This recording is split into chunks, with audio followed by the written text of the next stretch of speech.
Hey y'all, welcome back. I'm super excited to be back today because for some of you, you know that my computer, my computer went down, and so I have an iMac desktop computer, and I tend to work very well from a desktop, even though like I have laptops and my iPad and things like that. Um, but I really work well from my desktop. So sometimes I'll do like a lot of my work from my desktop computer, and then I'll grab my iPad and do some work from there while I relax on the couch or relax in another location.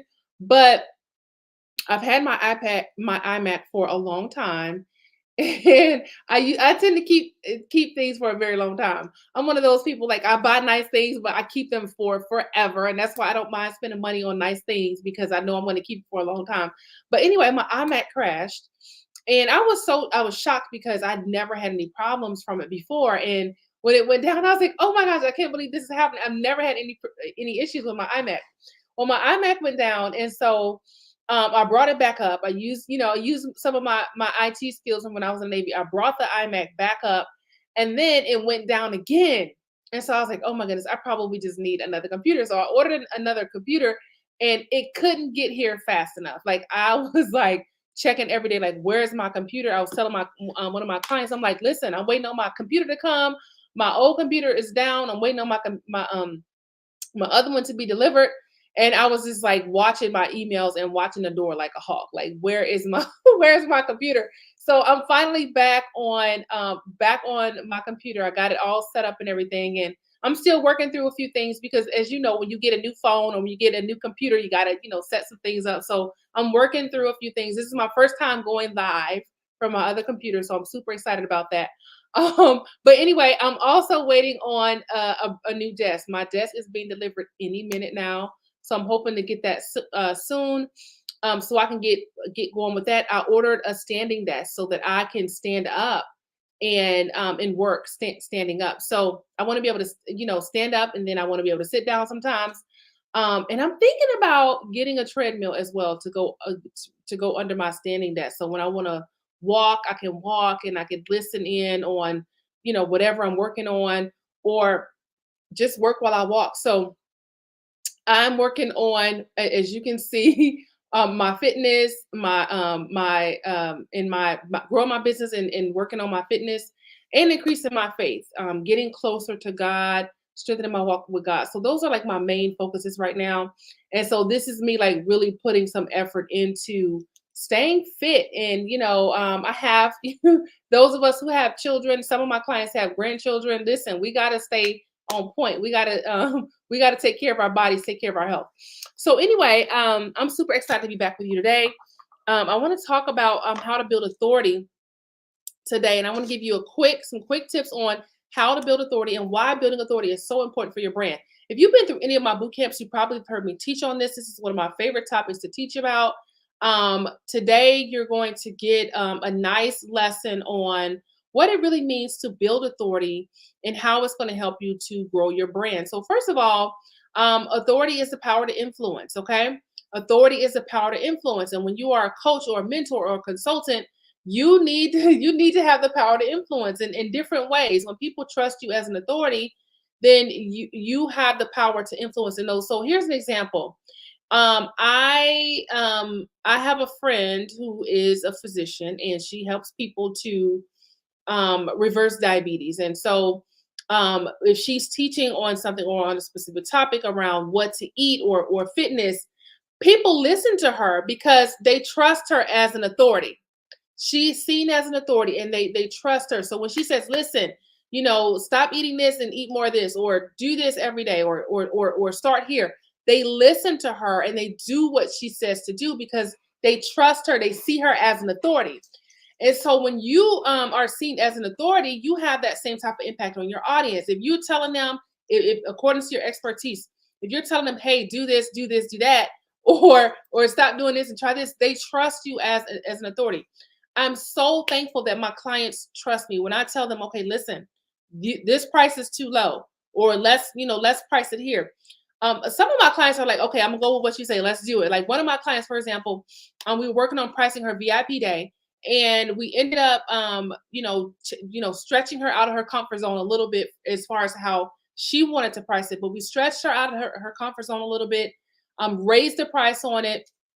She reached out to the person who wanted to invest with her and got a yes on the raised price. And so that was a beautiful a beautiful experience for her and for me to see her blossoming like that. But because she trusted me of because authority is the power to influence. And when you see a person who is an authority, you also see that person as an expert.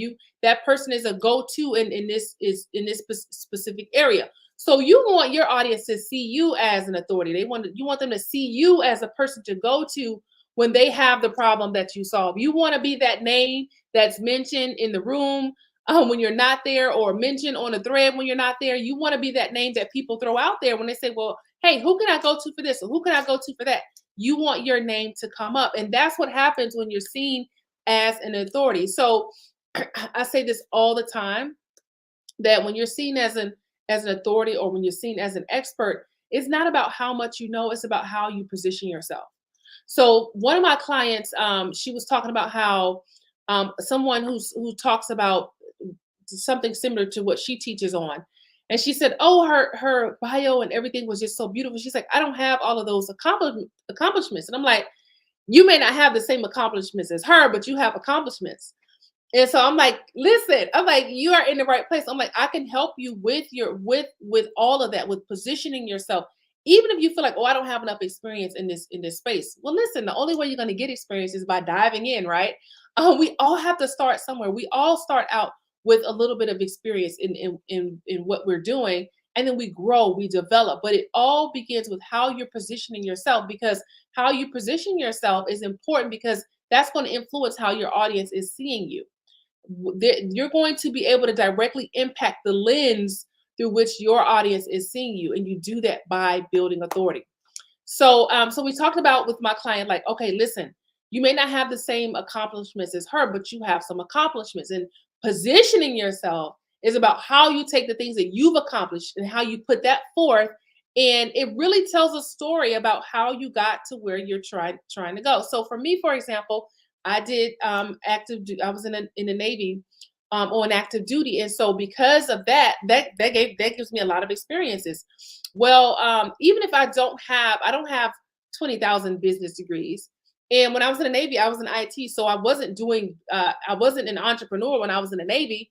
But still, people come to me for help with their brands. They come to me for help with building their online businesses, because I am seen as an authority. And that's why I want to teach you how you can do the same thing, how you can build authority, how you can show up as the expert that you are. Because here's the thing, I know you're good at what you do, but do they know that you're good at what you do?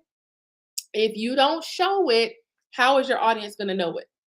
Okay. If you don't show those gifts, if you don't show forth your expertise, how are they going to know? Okay.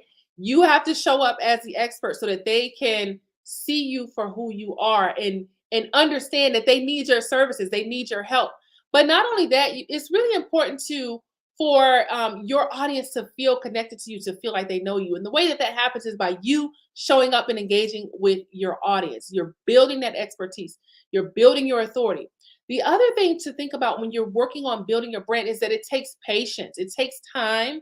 It's not something that you're going to be able to do in one night. It's something that you have to really put your focus on understanding that this is a long game type of thing. This is not something that happens overnight, but you really have to focus on being in this thing. Hey, Renee, you really have to focus on being in this thing for the long game. And when you're doing something for the long game, your strategies are going to be different from somebody who just wants to make six figures and then quit, right? And some people do that. Some people say, you know what, I can, make six figures, and then I'll go and I'll start this other business or start this other thing.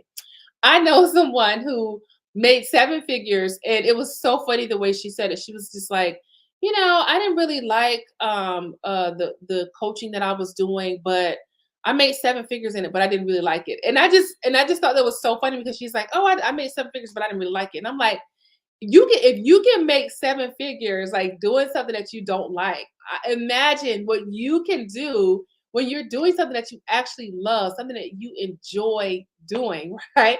You can literally do amazing things because you love this work. You love what you do. And so think about what is your next step? What is the next level for your brand? Where are you taking your brand to next? So when it comes to building authority, if you go look up the word authority, if you don't know by now, I'm a word person. I love words. When I study the Bible, I get all into the meaning of words, and um, sometimes in the past, like my love for words gets me in trouble because I love words. I like to look up what they mean, and so if someone says something to me, then I'm taking them for the word that they said, right? And sometimes it's like, oh well, you know what I meant, and I'm like, no, I'm going off what you said, right? That's not what that word means, right? And so I'm so thankful that y'all like listen. I always say that home is the is my home. I always want my home to be a safe place for everybody. It's a place where everybody can be themselves. I'm so thankful that at home I'm understood and I don't have to worry about those things, right? But this is probably why I don't have a lot of friends, right? Because I'm often misunderstood. But anyway, I love words. I love to get into the meaning of what words mean. So I'm always looking up, well, where did this word come from? Like, what is the deeper meaning of this word? I do the same thing when I'm doing Bible studies. When I'm doing Bible studies, I'm getting all into the meaning of the words because sometimes you guys, you'd be surprised, especially in the scriptures, you'd be surprised at how a word could mean something totally different from what we ever imagined, right? Especially, with me, I'm only really able to understand something through the eyes of an American because I'm an American, right? So, but you'd be surprised at how you may think it means something, and okay, maybe that means that like in an American sense, but what does this word really mean? What did the author really mean when they use this word? So I'm always digging, right? Digging into the meaning of words. So when you look at the word authority, the root word in authority is author. And so understanding that, it gives a different perspective on what it really means to build authority. So the word author means to originate or create. So we normally, when you think of an author, you think of someone who wrote a book or someone who wrote something, right? And that's true. Like authors, they if you've written a book, then you are considered an author. But really, the word author means to create or originate, right? So that author originated that work, that book. But guess what? This day and age, we have different ways where we to author something, right? So you can write, you can listen. We have audiobooks, right? If you do an audiobook, of course, I believe that most audiobooks are based on a written book. But even if you did an audiobook, you would still be considered an author, because author really means to originate, to create, right? And so we got so many ways to do that when it comes to the business sense. There's so many ways to author something or create something or originate something. You've got blog posts, you've got podcasts, you've got videos, all kinds of different ways that you can originate something or author something. But here's the thing, when you understand that to author something means to originate or create, and the root word of authority is author, I want you to walk away understanding that your authority is directly tied to what you create or originate. Okay.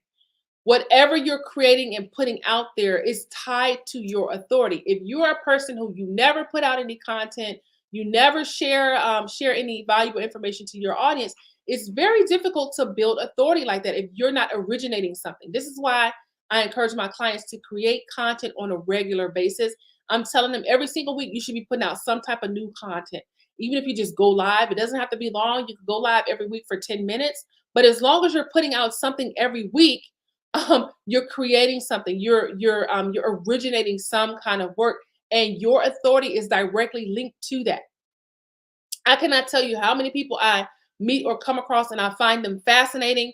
I love intelligent people. I like talking about ideas. I like talking about things that inspire me. I like talking about what's next, what's the next big idea, what are your goals, things like that. I love talking about those kinds of things. So when I find people who match my energy, I'm always like, Where can I find more of this person? Do they have a YouTube channel? Do they have a book out? What kind of work do they have? Because I want more of this person's thoughts and ideas, right?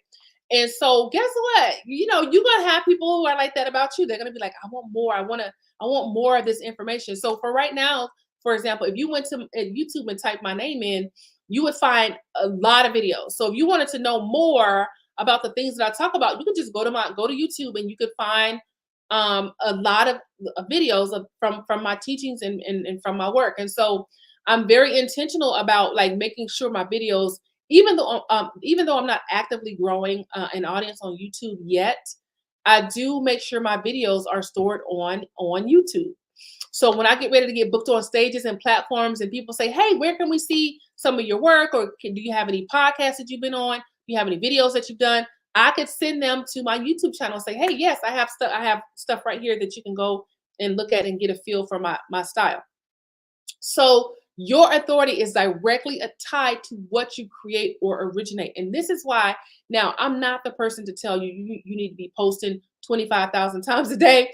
That's not, I wouldn't tell you that. I don't teach my clients that, but you should be um, posting something, and you have to figure out what that's going to look like for you. And the reason why you're posting is because you are an expert and you want to be seen as such, right? And so expertise leaves clues. So when you're seen as an expert, there's a clue that you are an expert. So when if I have to go see a doctor, if I have to go to my dentist, there are clues that she's an expert and she's good at what she does. And my dentist is amazing, by the way. I do not like going to the dentist. I hate going to the dentist. I listen. There's some other doctors I would rather go to than go to the dentist, right? But when I go to the dentist, she's excellent, and there's clues from the time I walk in the door to the white coat that she's wearing, to her degrees, to the things that she's accomplished in life, to the success, not just that, but the testimonials of her past patients. All of those point to her as an authority and as an expert. But when you are an expert online, there are clues that point to you being an expert on authority. So now, but I'm not saying you got to go and build a website tonight, right? As a matter of fact, one of my clients told me when we started working together, and she graduated out of my program, and she said, "I wish I would have waited on my website." She said, "I wish that I would have spent that money on something else." But when I started working with her, she had already hired somebody to do her website, and I'm like, "Oh my goodness!" Like but this is what I teach. I'm like, you don't have to, build a website tonight. Like you can listen, y'all. I have a friend who made high six figures before she even had a website. In the high six figures before she even had a website, you guys. So a website is not going to stop you from making money, even though I know some of you hear me say that and you're still like, oh, I got to get a website. You do not need a website to start making money. The website is not something that's going to stop people from seeing you as an authority or an expert. And I think you guys, I think that's why people feel like, oh, I gotta have a website, because they're trying, even if they can't articulate why they think they need a website. I think it's deep down inside is because, well, I want to be seen as an authority. I want to be seen as an expert. So I got to get my website. And at the end of the day, you guys, the authority does not come from the website. The website helps, but the authority flows out of the anointing that God put in you. And nobody, if your audience is seeing you every day or multiple times a week, they don't need a website to see that you're an authority. Okay. So think about what type of information or content or value you want to create and add to your audience. Because y'all, this is just one of the things that leads to more sales. When people can see who you are, it leads to more sales. One of my clients came to me and said, I'm interested in working with you. Do you have any videos or anything I can watch?" And I'm like, "Yes, absolutely." Look, that's the best. Look, that is my favorite question. When somebody asks me, "Well, do you have some videos? Do you have anything that I can go and look at?" I'm like, "Yes." I love when people ask me that, because I know I've got I've got all kinds of stuff you can go and look at. And a lot of times when my clients are asking for help on something, I'm like, "Oh, I got an email sequence that you can use as a template right here. I'll send it to you." Or, "Oh, you know what? I've got it." Like one of my clients is trying to create her speaker one sheet. And I'm like, oh yeah, I'm like, I got a template for you. Let me send you what's my speaker one sheet. And then I have another client who followed the model and she created her speaker one sheet. So I'm like, I'm gonna send you my speaker one sheet and I'm gonna send you another client's speaker one sheet so you can see it as an example. And you feel like, girl, what are you talking about? The one sheet, some people call it a one sheet, some people call it a one pager, but it's basically what my clients use to get booked on other people's stages and platforms. It's a one page document that gives information about who they are, what they speak about, and all of those things. So that's one of the things that I help my clients with is I help them to put that together. But it's because I have like a buildup of content and things that I've created, right? I'm constantly creating something or originating something. And I believe that when you do that, you really glorify God when you're creating something because He's the ultimate creator, right? And when we create and when we're being creative, we're literally in His we're operating in His image when we're being creative and when we're originating things. So think about this, okay? Think about what kind of content you can put out to help you build authority, to be seen as an expert. This is how I pivoted from being in the Navy and then being sought out as a person who can help with branding, as a branding strategist. And so the thing is, I had to get people to go from seeing me as, okay, I know her from the Navy, or I met her from the Navy, to seeing me as, oh, she can really help build a brand. She can really teach online business. If I never showed up, if I never originated anything, that would be very difficult for them to determine that. But because I'm always creating, I'm always sharing content, I'm always originating something that's in my niche, then people know who I am and they know what I can do. And so that one way, most powerful way you can pivot how people are seeing you is by originating something, by being an author, right? And we're going on the basis that in authority, the root word is author, right? So what are you creating? What are you the author of? What are you originating? What type of value are you bringing to your community and to your marketplace? And if you need help with that, just let me know. I do have some very inexpensive products that can help you. The least expensive being $17. I have a system where I teach you how to create high quality content for just $17. It's called my Content to Authority system. So if you're struggling to create content, just reach out to me and let me know, hey, I want to get that Content to Authority system. You can download it right away. You get it right away. And you can start working on creating high level content if you're one of those people you're like, okay, I need help. Now, this is something that I help my clients with pretty quickly because I know them so well. When they need content ideas, I'm like, oh, girl, you can talk about this. And they're like, okay, wait, let me write this down. Or sometimes they'll send me a message and say, hey, I need some content ideas. Can you help me figure out what I can talk about? One of my clients sent me a message and I sent her back like 3 months worth of content ideas. And she was like, oh, this is great. And that's only because I know them, I know what they talk about, and I know their personality and things like that. So I'm able to do that. But if you need help figuring out, okay, what kind of stuff can I talk about? Feel free to reach out. You guys know you can email me. You can message me on Facebook or LinkedIn. If you need to email me, you can email me at info@shantaprince.com. And I check all of my my emails, so you don't have to worry about somebody else getting it. I do check all of my emails and I respond to all of my emails. So um, pretty soon I will be talking about the next masterclass that's coming up. You guys know I run a free masterclass multiple times a year. The next one is coming up. So if you were in the last one, you can go ahead and hop on in the next one. And but I'll be putting some information out about that very soon. And y'all, I know it's October, but I'm also I'll be putting together a really nice Black Friday offer for Black Friday. So stay tuned for that as well. In the meantime, you guys, I'll be back here next Thursday at the same time in the same place. Thank y'all so much for hanging out, and I will see you again soon. Have a great Thursday and a beautiful weekend.